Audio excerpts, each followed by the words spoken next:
taking barricaded, summer debaser. All my life, sad and the bad to my love, and I'm just a heartbreaker. All my life, get it taken, cause I'm out when I'm staking under the rain. Sad and the bad to my love, and I'm just a heartbreaker. All my life.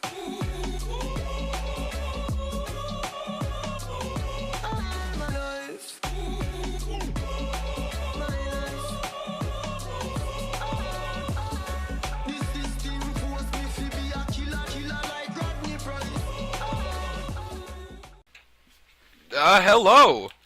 Whoa, we're starting already. Welcome to Walking the Plane, Season 4.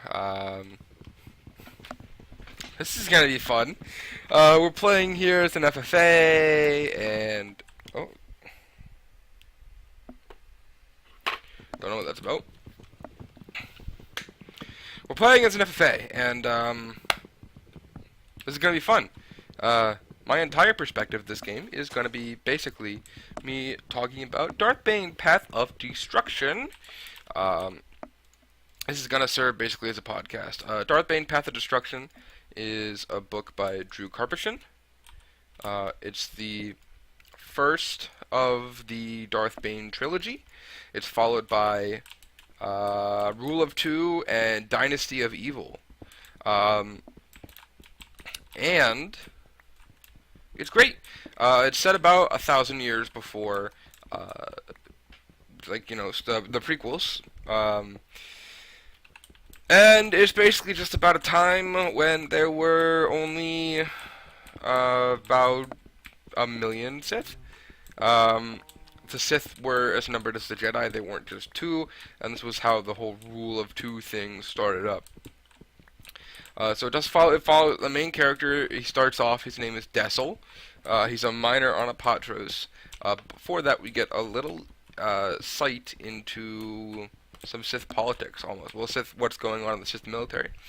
So to start it off with the I should also say the audiobook is the version I listened to. I listened to the audiobook. I forget what the guy's name is, but it's very good. I recommend you listen to it. They have sound effects and music and all that. It's not overpowering. It just comes in when it's needed. Very good. I listen to it a lot, very frequently. The book itself is about 400 something pages, I believe. So the prologue, we see Lord Khan walking along the site of a battle at Korriban.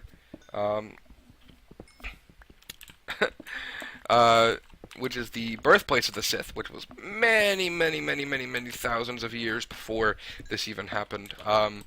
We see Khan walking through. He's a human. He's walking through this battle. They just won the battle. They took back Korriban from the Jedi. You kind of see how he united all the Sith from their infighting. He turned them into the Brotherhood of Darkness. And... so now he meets 2 guys, Kopej, who's a Twi'lek, and Quartus, who's a human, but very weird-looking human. Alright, we got some leather, nice. And chickens over there, I see. So Kopej and Quartus, they used to be bitter rivals, but now they don't hate each other anymore. Well, they still hate each other, but Khan brought them together so that they could defeat the Jedi. And, yeah. So, we see basically Quartus is really excited because he's going to be a headmaster of an academy, on Korriban, but Kopej is, reluctant to say they won yet. He's reluctant to rejoice in victory with Khan and Quartus and the rest of the Brotherhood. So he's saying how the real war's only beginning, it's going to be harder than we think, and that kind of thing. So right away it's kind of establishing Kopej, the Twi'lek, as this kind of, what's the word I get? The common voice of dissent, or unease. He's the kind of the person that's always gonna be like the designated person to call Khan out when he thinks he's wrong. So then we're out of the prologue. It's a very short prologue. So we get into chapter 1, which is we see this guy Dessel. He's, I think, around his 20s, early 20s. He's young, and he's a miner on Apatros. He mines cortosis in the mines, and cortosis is basically stuff that can be resistant to blaster bolts and lightsabers and all this kind of stuff. So it's used for the ships. So the Republic, technically, he's working for the Republic. He works Republic contracts with Oro is the company. And it's basically just, you get a little insight on what cortosis is, you get a little insight on the mines, and Dez's past, and you get kind of a feel for what Oro is like as a company. He's talking about how they routinely ignore safety regulations, just so, because it's cheaper to just buy a bunch of bad jackhammers, instead of getting some good upgradable, and it's cheaper to just replace them. So buy a bunch of crappy ones you can replace when they break, instead of getting expensive ones that you fix, or even fixing the cheaper ones. It's just cheaper to not fix them and just replace them. This causes a lot of problems, and as expected, his jack breaks. And then this guy Gerd comes in, and he's drunk. He can tell, he smells Corellian ale on him. So this guy Gerd comes in. He's a big dude, chunk of muscle, sorry. And he's getting an argument, and basically he's saying, oh, it's the anniversary of when your father died. His father had a heart attack years before, but then they stopped picking on him. The miners used to always pick on him. His dad, too. His dad was very abusive. So Gerd's saying, oh, you don't even remember, and he's drunk, so he starts to fight, and Dez looks like he's about to win the fight, except he has been mining for 6 hours, holding up a jack, so he's in a lot of pain, so his back suddenly seizes up. So then he gets, this Gerd guy, he's sitting there like, oh, well, now I'm going to win, and he starts playing dirty. We see that he starts really going very dirty, and trying to gouge his eyes out with his fingers. And here's the first time that we see Bane, oh, I'm sorry, I went too far ahead, that we see Dezzel, or Dez.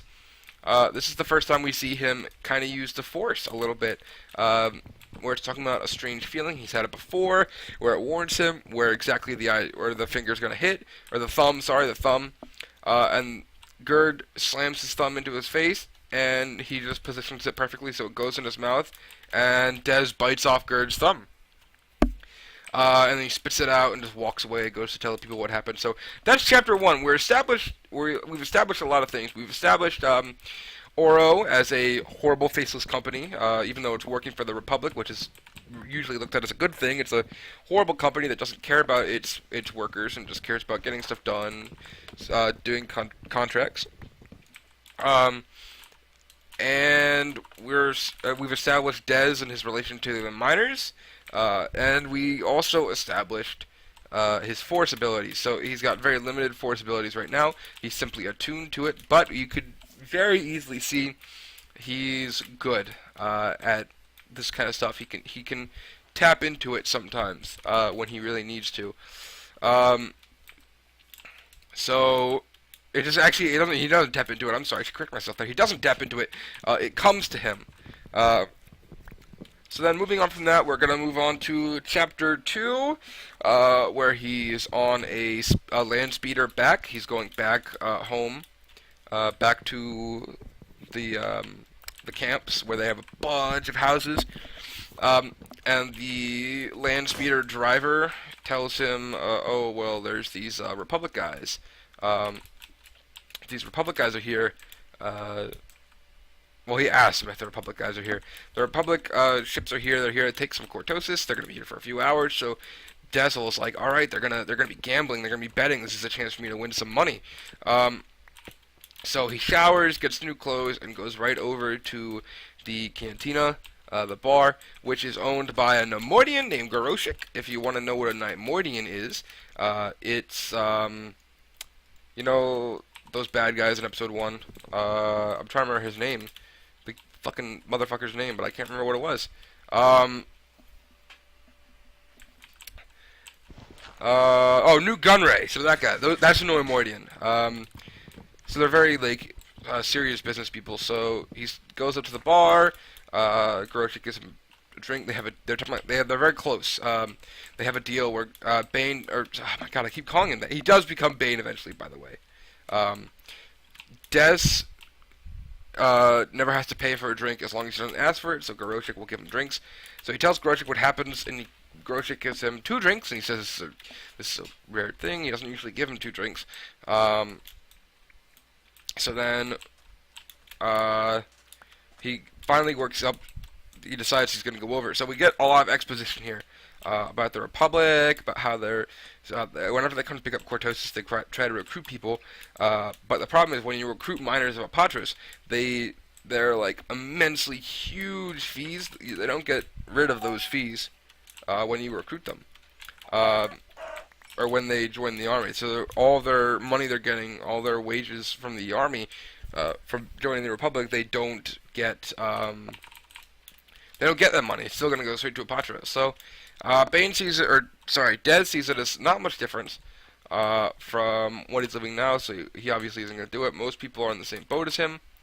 And I really need to get underground, because it's nightmare mode. And he's about Goroshik doesn't really take sides. He's not really for the Republic or the Sith, because it's bad for business, as he says. He doesn't want people to get mad at him, so he doesn't get invested in public or in politics with any of his customers, which of course are all the miners.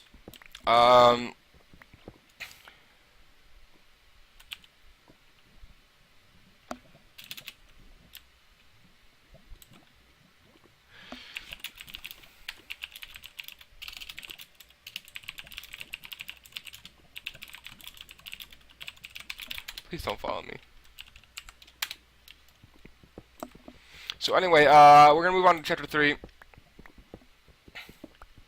where he goes over to the Sabacc table. Sabacc is a game of betting. It's just a card game, really, just based on randomness, or as he calls it, just based on skill and being able to read what your opponents have, so you know when to fold or come up or whatever.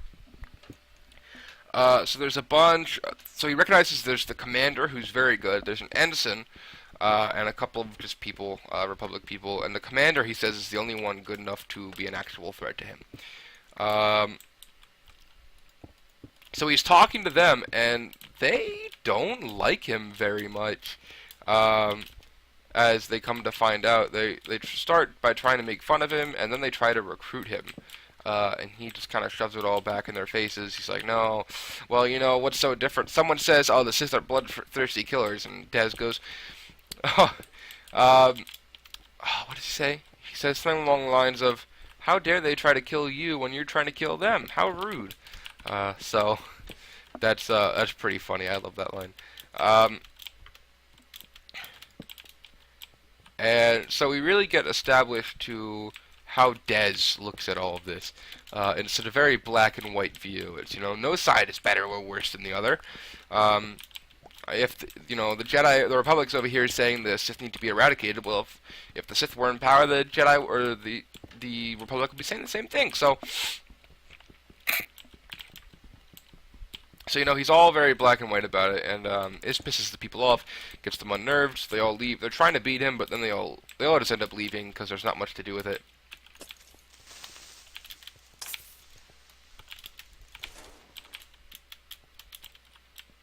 Okay, I couldn't remember if there's anything weird about creepers.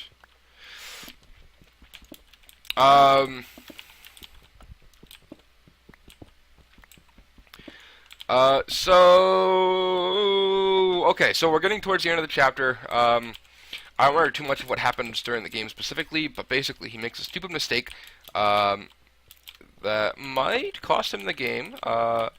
It's possible it'll cost him the game, where basically he could have won, but he didn't. So then he talks about, oh, there's this new way to get, or there's a different way to get Sabacc. You don't just have to get 23, like, added up. You can also get the Idiot, which costs nothing, or which is worth nothing, a 2 and a 3. And they both get Idiot's Arrays. I think we're into Chapter 4 here. And they both get an Idiot's Array. And then, so, none of them are probably going to get it, except they tie, so they do it. They both draw 2 cards, they both tie, they draw 2 more cards, and Des gets 23, and he goes Sabacc. and the ensign gets pissed off because he was very close to winning that sabak pot, and he is pissed off because he's drunk and he's mad at Dez for saying all these things. So he starts freaking out, throwing chairs and stuff. Goroshik kicks everyone out, says get out, except for Dez, because he doesn't think it's safe for him to go out there. So he talks to him, and Goroshik, this is our second point. Or actually, there was a time during the game where it kind of established, okay, I'm going to do this because I know there's going to be a switch here, even though it's a 50-50 chance. But this is a really big moment where we realize, where they hinting heavily at his force abilities, where Goroshik talks about how Dez was just making everyone agitated, incredibly agitated, and everyone was on edge, and that's how the fight was breaking out, and it was just like, so this is kind of establishing Dez has an affinity for the dark side of the Force, which, of course, depending on who you'd ask, is the bad side of the Force. I'm sure if you ask Dez, he would say it's the strong side of the Force, but yeah, so that's what's going on there, and then, so at the end of the chapter, he leaves, so now it's chapter 5, and he leaves, and the ensign and a couple of soldiers who escorted him out when he got knocked out, are there waiting for him, and they attack him, and there's a fight, and here we get another moment where we're like, okay, he has force powers, where even though it's pitch black, he can see, basically, that one of them pulled out a vibroblade, so he grabs it, turns it around, and stabs the ensign. The ensign's dead. The two Republic soldiers run away to go tell their superiors. So now Dez is in a lot of shit because he just killed a guy, and no one's going to believe him that he was only doing it in self-defense. So he goes to Goroshik, and this whole time he's trying to figure out, okay, how the fuck did that just happen? And this whole time, so he goes to Goroshik, and he's like, I don't know what to do. I don't know how to get out of this. I'm fucked. And Goroshik is like, okay, how do you like to join the Sith? I know some people, but it can be very dangerous. It can turn you into a terrible person, and I don't want that to happen to you. You're a good person, Dez. So he says, yeah, you know what? I'll join the Sith. I don't want to get arrested for this crap, so I'll take your chance. I'll join the Sith. He leaves Apatros, never to return. Never to return. And he gets smuggled, off-world to go and join the Sith, and that's where we end off the first kind of part of the book. So now we're off Apatros, and the next chapter, chapter 6, is where we're gonna move on to a year later. I think it's about a year later.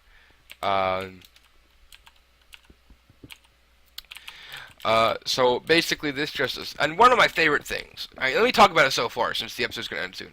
One of my favorite things about Star Wars is the world building. I love the lightsabers and the combat, but I love the world building. So this book takes a lot of time to explain, you know, very specific details about Apatros and about the world we're about to be on. Oh, for the life of me, I can't remember what it's called, but it just takes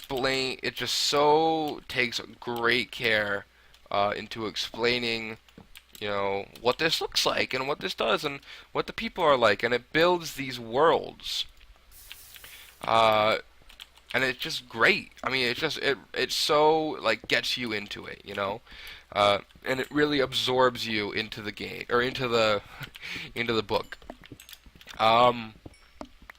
So he's going off to the military, and he's joined the military now. It's been a year, and he's kind of established himself almost as one of the best soldiers.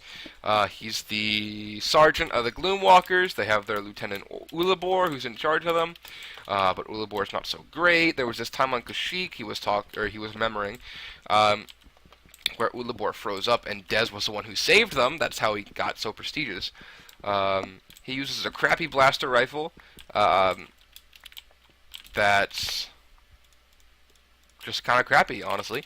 But he likes it, even though it can be pretty bad sometimes. He likes it because he's used to it, and he figured it's worth it because he knows the weapon. But he has a really good pistol, like a disruptor pistol, I think it's called.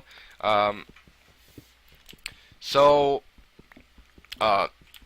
talks about, so after Kashyyyk, he's talking with his friend,